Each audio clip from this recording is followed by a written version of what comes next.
Peace and blessings, family. This is Oubria, and I am here to do another timeless tarot reading. And actually, that's not even accurate because I'm not using tarot cards today. I'm using these oracle cards that I made like 3 years ago, and they mostly have like song lyrics, movie quotes. I don't know. I'm just in the mood for these cards today, so okay. Please give me a card for the energy of whoever is watching. That card popped out pretty quick. So these are the lyrics to I Don't Fuck With You by Big Sean. It says, bitch, I got no feelings to go. I swear I had it up to here. Got no ceilings to go. I mean, for real, fuck how you feel. Fuck your 2 cents if it ain't going towards the bill. So something's going on with some money. I don't really I like these lyrics, but I'm not sure why I put this card in here. Because this isn't even the part of the song that I like. So why did I do this?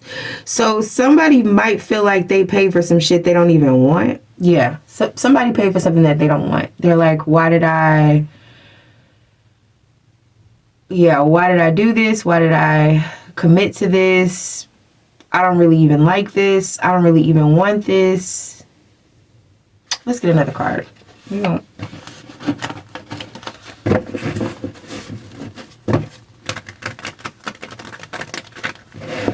This could be how you feel about your job. You could really hate your job, but you go because they pay you, but you don't really give a fuck about how they feel. You might not really even give a fuck about how well you even do the job that you're doing. You're just there for the money. You could be watching this while you're at work and you don't care. You're like, look, I don't give a fuck. You could just have like nosy people in your business, co-workers, neighbors, baby mama, baby daddies, siblings, relatives, people who have opinions about shit, but you feel like if you're not putting in on my life, if you're not paying for anything that's going on over here, I don't care.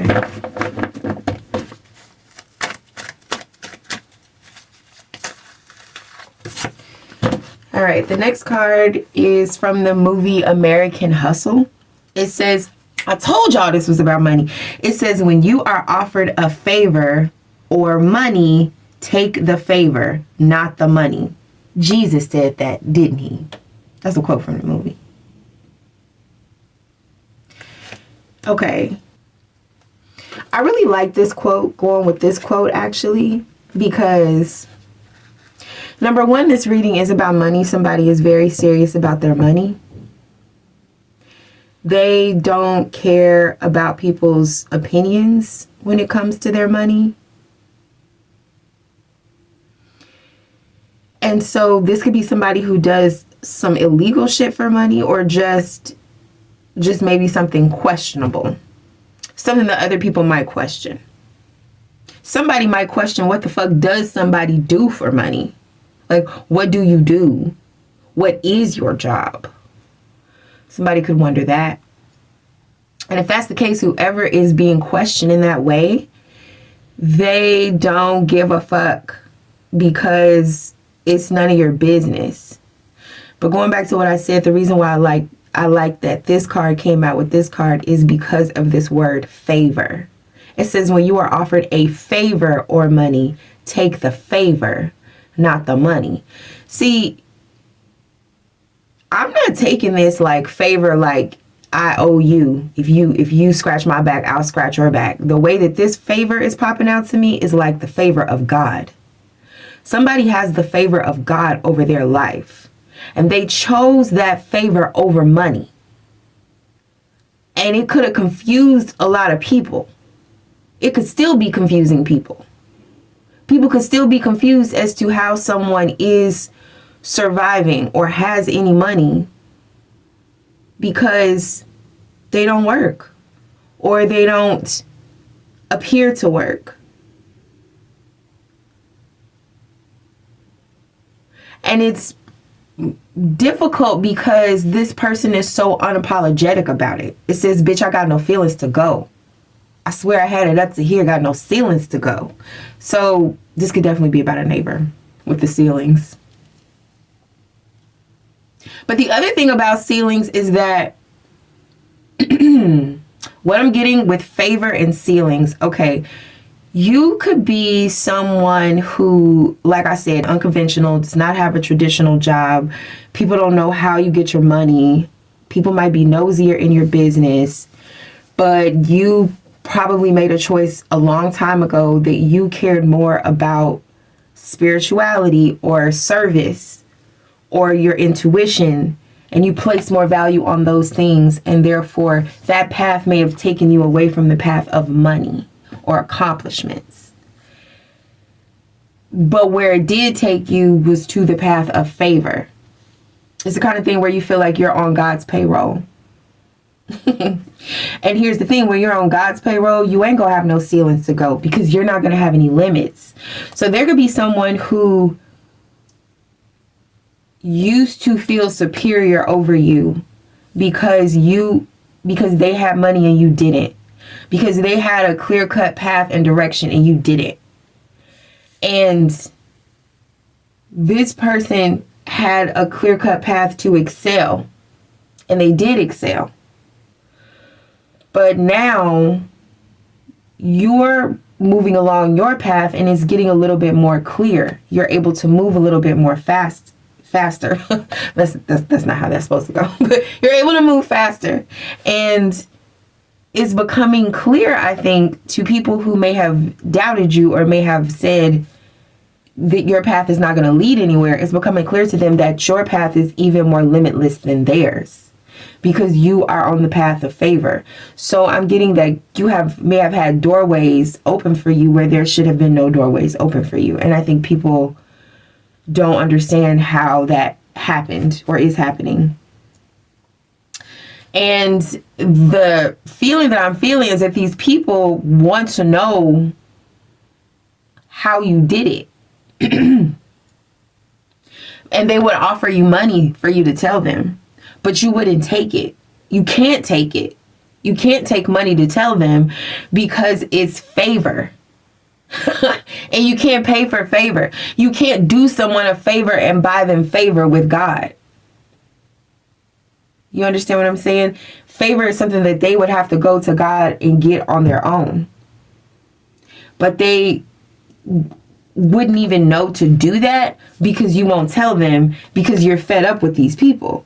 This is so interesting, because you could be somebody who, like I said, is very spiritual and you chose this path of spirituality, but at the same time, now your life is blessed and people want to know how you're blessed and how did you do it. And the answer is that you got favor from the Most High. And usually people who are not living in the favor of God, and not to say that they don't deserve to, it's just to say you kind of have to do God a bunch of favors before you can live in the favor of God. That part. You have to do some difficult shit with no money, for no reason, as it would appear. And then God gives you favor because you was out there in the fields doing favors for the Lord, doing favors for the kingdom.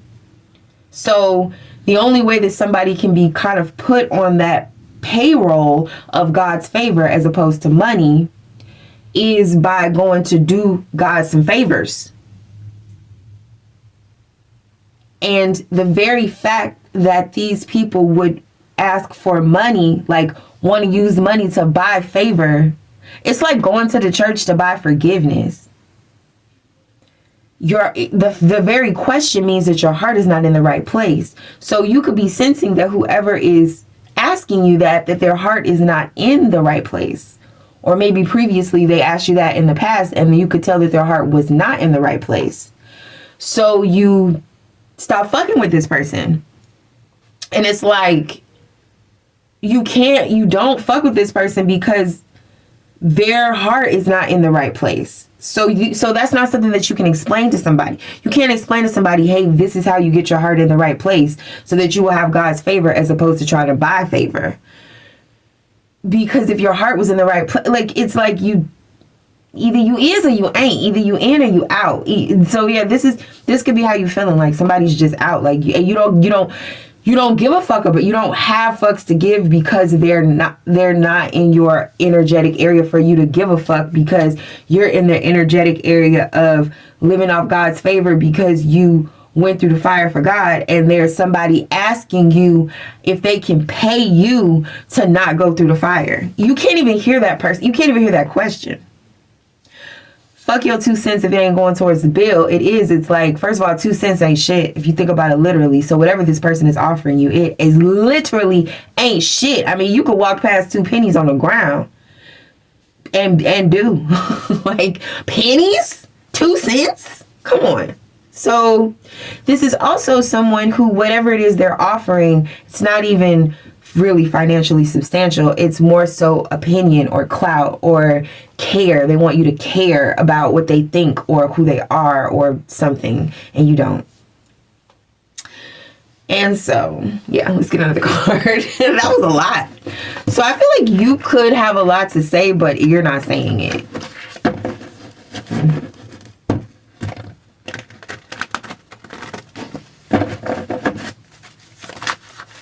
I love when it pops right out like that. Gets me pumped. Hype. Okay.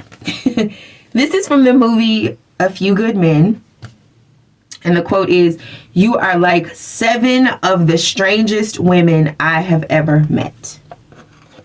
So I'm sure that is for you who is watching. You probably a strange motherfucker. People probably don't understand you at all. People probably think you weird as hell. But you're very... I don't know if y'all are old enough to even remember the movie A Few Good Men. And I'm not just talking about Jack Nicholson's speech on the stand. You can't handle the truth. I'm talking about like my OGs who really know the movie, okay? Remember in the movie, the character played by Demi Moore, she was like a breath of fresh air to Tom Cruise because she challenged him. She brought out the best in him. But he also felt like it was okay to take out his anger on her at one point, and it was not. So she set boundaries with him. This line that he gives when he says, "You are like 7 of the strangest women I have ever met." It's like she's bigger than one woman to him. She is a compilation of all these things that he is not familiar with. So there could be somebody in your life who really feels like you're weird, but like big. I don't know if you've seen Love Lies Bleeding. It came out pretty recently with Kristen Stewart and I don't know the other young lady's name. It's an A24 film. But there's this part where this woman just keeps... I don't want to give any spoilers, but she keeps growing. I'll put it that way. If you haven't seen it, you should see it. It's really good. But you know that part where Hulk is like ripping out of his... When he turns into the Hulk, he starts ripping out of his tank tops. It's a vibe like that. I feel like someone looks at you like you're massive, and I don't mean fat. I just mean you know things, you've experienced things. It's like there's some women who know things, and then there's some women who experience things, and then there's some women who somehow are still innocent, and then there's women who are not innocent at all and are kind of like body and lascivious and lurid, right? And then there's some women who are mothers, and then there's some women who are who cook. Like there's all these different kinds of women, right? And each of these women in their categories, they're special. But I feel like there's something about you where you are all of that put together, and it's something that someone has never experienced before. And I feel like at first, this person didn't want it. They don't want anything to do with it. There's some person in your past who now wants to, I feel like, be back in your energy. But I feel like when you first dealt with this person, you were trying to get this person to do the right thing. There was someone in your past you were trying to get them to use their full potential, to step out into who they really were born to be.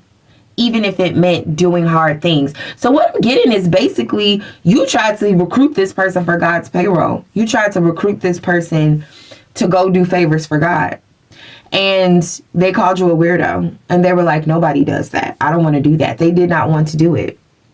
In the movie, Tom Cruise did end up meeting his potential. And he did end up getting justice for those boys. But the vibe that I'm getting for this reading is that this person didn't do that. Yeah. Look, I just cut the deck and pulled out a card, and I got I Do Anything for Love by Meatloaf. It says, oh, I would do anything for love. I would do anything for love, but I won't do that. No, I won't do that. Exactly. There was somebody who wouldn't do what you asked them to do, what you wanted them to do. And I think it required this person being brave and courageous and loving, but not loving towards themselves, and maybe not even loving towards you. It was like a greater love. But they didn't want to do it. All right, let's get some clarifiers. Because I'm trying to figure out why do we need to know this? Why is this message coming out right now? Please clarify, I Don't Fuck With You by Big Sean.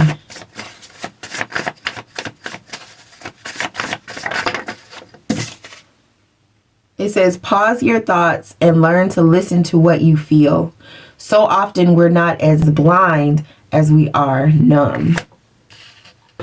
Yeah, so this is you saying, I think this is you saying, like, you see this person.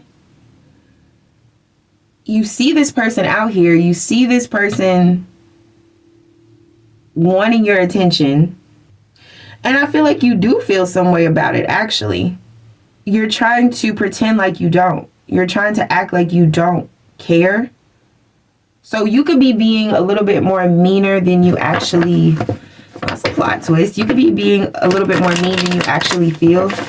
You could be, oh, this is why we need to know this. This is why. Because there is this person who is out there and they don't have God's favor, and now they are asking you for help. And that's the tangent I was going on earlier, which is a lot of times when people are asking a person who has committed their life to God in some way, when they're asking that person for help, they expect that person to be what, people try to tell you is God-like. And so they immediately expect help and love and these Christian ideals of unconditional love and caring and stuff like that. And they're often shocked when people who are on that spiritual path are not like that, are not nice, are not helpful, are not accommodating. When they say, I don't fuck with you, that's a little bit jarring, because they expect for spiritual people to be super sweet and super open-hearted. And so I'm getting like, you could be showing kind of a mean or very serious face to someone. But I think this reading is saying, do not mistake your representative for your true self. Because even though you're sending out this vibe, there still could be feelings underneath that maybe you're not considering because of what you're thinking about the situation. Because, I feel like anger can be in our thoughts, but love sometimes is hidden in our hearts, even as we have angry thoughts. So, yeah. All right, let's clarify when you are offered a favor or money. Take the favor, not the money.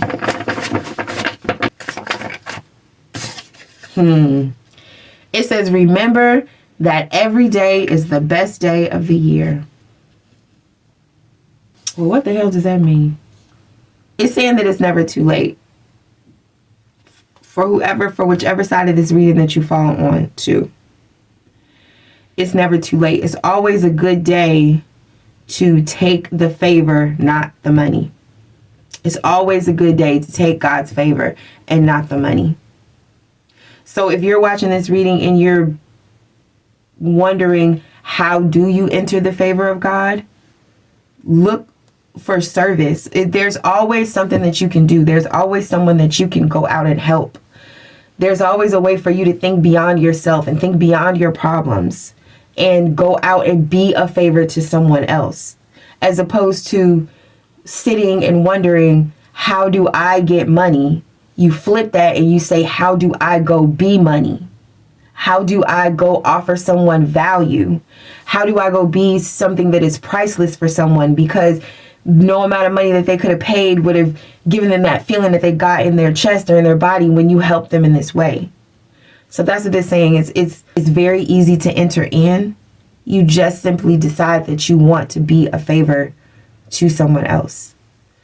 And not in a way that says, now you're gonna owe me. You don't get it back from the people that you pour it into. And that's another thing, is an important message for this reading. If you're a person who feels like you were weird, you were strange, you were rejected, you tried to tell people what was going on, they didn't want to hear you, you had to figure it out on your own, you had to figure it out with God's favor, and now that God's favor is looking good on you, now that you're not in the battlefield anymore, now there are people coming back around, and you feel like you have this mean, you feel mean and you feel mad about it. It's number one, this is saying, like, it's okay to feel those feelings. Like I said, don't mistake your representative for how you really feel. But number two, it's okay to let those people go, because the energy and the love that you poured into those situations, the fact that you tried, the fact that you still tried, the Most High still saw that. God still saw that. And so people will return to you, but not the same people. But you could have new people who deserve you, who you deserve. Or maybe I don't even want to say deserve, who you're just a better energetic match with. That energy is going to return to you, but just in the form of different people. So what you don't want to do, I think what this is saying is, try very hard not to be hard-hearted. Even as you appear gruff and mean because you're trying to hold boundaries with the past that you don't want to let in. Don't be hard-hearted towards the future. And it's very subtle, right? But you just want to try to hold that open, hopeful space in the middle, where even as you don't let other folks in, you don't keep new folks out either. I know that's really hard to do, but that's the message.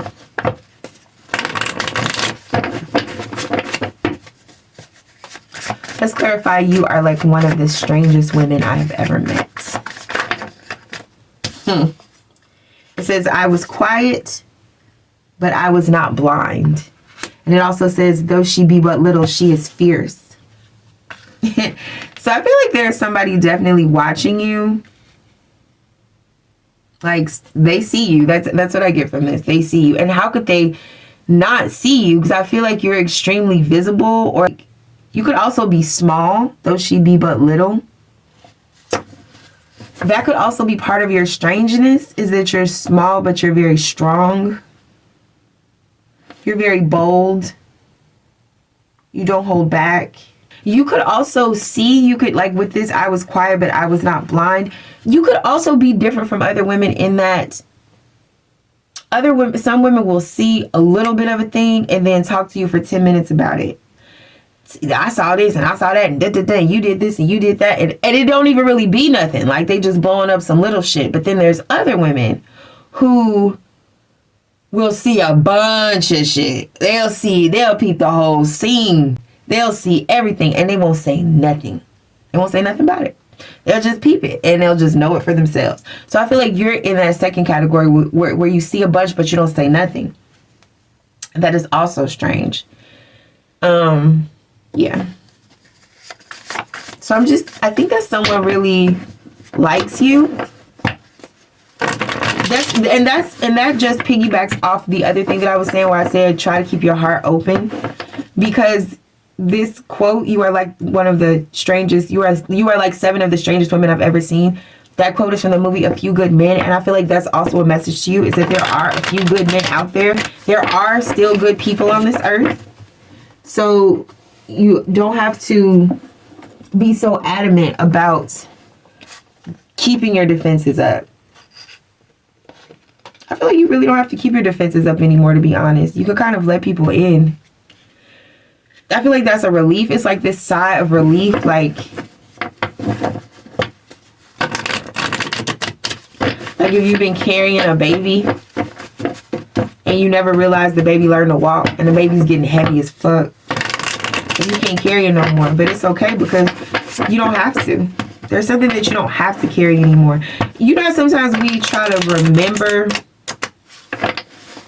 certain things that people have done to us because we love those people so much that we feel like if we forget what they did, we would let them back in and then they would do it again. It's something about this reading that's saying they can't do it again.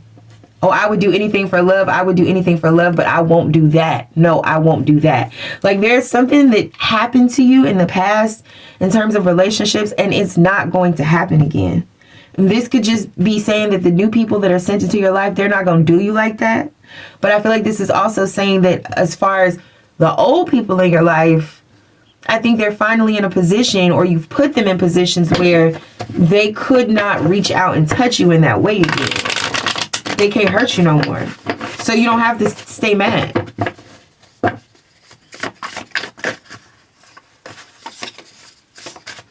Again, I'm saying this is within yourself.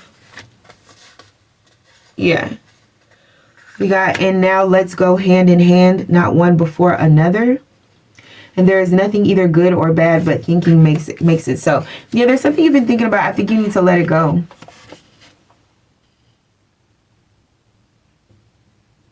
Because I feel like there's something that you want or you've been looking for, you've been wanting to happen, you've been waiting for. This could be love. It's some sort of like breakthrough or opportunity that you want, but you're holding on to something and it's hand in hand. You can't receive these blessings that you absolutely deserve and that you've been waiting for, but they have to be put in your hand and that hand has to be empty. But you're holding on to resentment and pain and anger and the past and all these things, and so can't nothing get in your hand. It's time to let that stuff go. But I think this message is just saying that you can let it go. You can lighten up. It's over now. It's like, you know, there was a tornado that came through and thank God for the shelter, right? Thank God for the shelter. We went in the basement. We had the shelter. But the storm has passed. So it's equivalent to if the storm has passed and it's a beautiful day outside and now it's time to clean up. Or maybe the cleanup has even already happened. Maybe you stayed down in the shelter so long that literally there's nothing to do except come up and live and be joyous and be grateful that you survived. And maybe mourn. Maybe it's a time for mourning a little bit, you know, mourning what has been lost in the storm, because some things are always lost in the storm, but there's always new growth too. And what wasn't lost was you survived some storm, whoever's watching this.